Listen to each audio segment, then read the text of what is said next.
আমি আজকের ভিডিওতে দেখাবো যে আপনারা কিভাবে খুব সহজেই ডিসি রেগুলেটর কানেকশন করবেন এবং এই ডিসি রেগুলেটরের মাধ্যমে ভোল্টেজ নিয়ন্ত্রণ করবেন। এটি হচ্ছে ডিসি রেগুলেটর। এখানে তিনটি তার রয়েছে, একটি হচ্ছে ব্ল্যাক, আরেকটি হচ্ছে ব্লু এবং আরেকটি হচ্ছে রেড। এই তিন তারের সাহায্যে আমাদেরকে এই ডিসি রেগুলেটরের কানেকশন করতে হবে। এই রেগুলেটরের পাওয়ার সোর্স হিসেবে নেগেটিভটাকে ধরা হয়েছে। এই রেগুলেটরকে অ্যাডজাস্টমেন্ট সুইচ বলা হয় কারণ এটি সুইচিং হিসেবেও কাজ করে।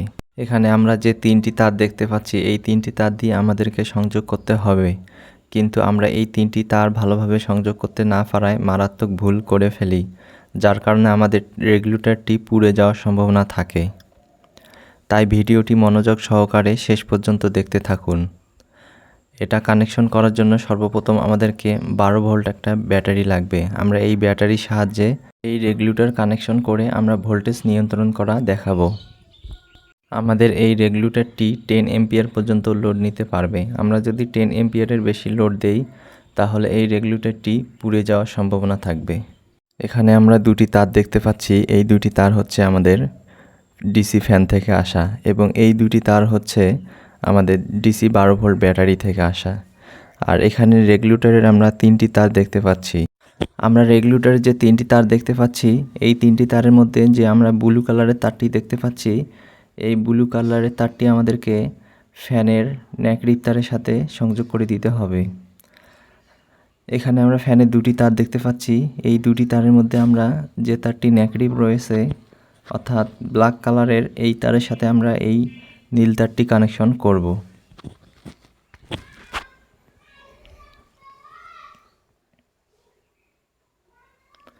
নীল তারটি কানেকশন করা হয়েছে এবং এখানে রেগুলেটরে যে আমরা ব্ল্যাক তারটি দেখতে পাচ্ছি এই ব্ল্যাক তারটি আমাদেরকে ব্যাটারি 12 ভোল্টের যে ব্ল্যাক তার আছে এই ব্ল্যাক তারের সাথে আমাদেরকে সংযোগ করে দিতে হবে।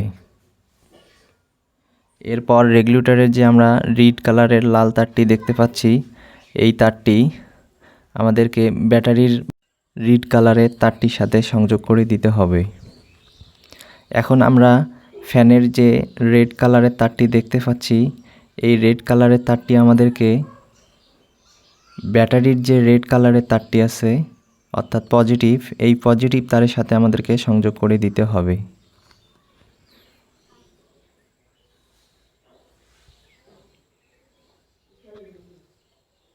এবং এই সংযোগগুলো আলাদা আলাদা করে রাখতে হবে। আমাদের সংযোগ করা হয়ে গেছে। আমরা এখন রেগুলেটরটি অন করে দিব। অন করলে দেখতে পাচ্ছি আমাদের ফ্যানটি চালু হয়ে গেছে এবং এখানে সুইচিং হিসেবেও কাজ করতেছে। আমরা এখন রেগুলেটরটি অন করলে ফ্যানটি ঘুরতেছে এবং আমরা যদি এটি নিয়ন্ত্রণ করার ফলে এবং এর ভোল্টেজও কমতেছে এবং ফ্যানের স্পিডও কমে যাচ্ছে।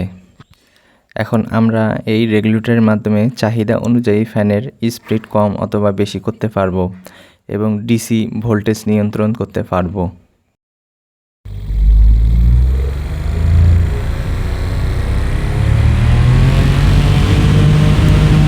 অথবা এই রেগুলেটরের মধ্যে আমরা যে ডায়াগ্রাম লক্ষ্য করতে পাচ্ছি এই ডায়াগ্রাম অনুযায়ী চাইলেও আমরা এই রেগুলেটরটি কানেকশন করে নিতে পারবো।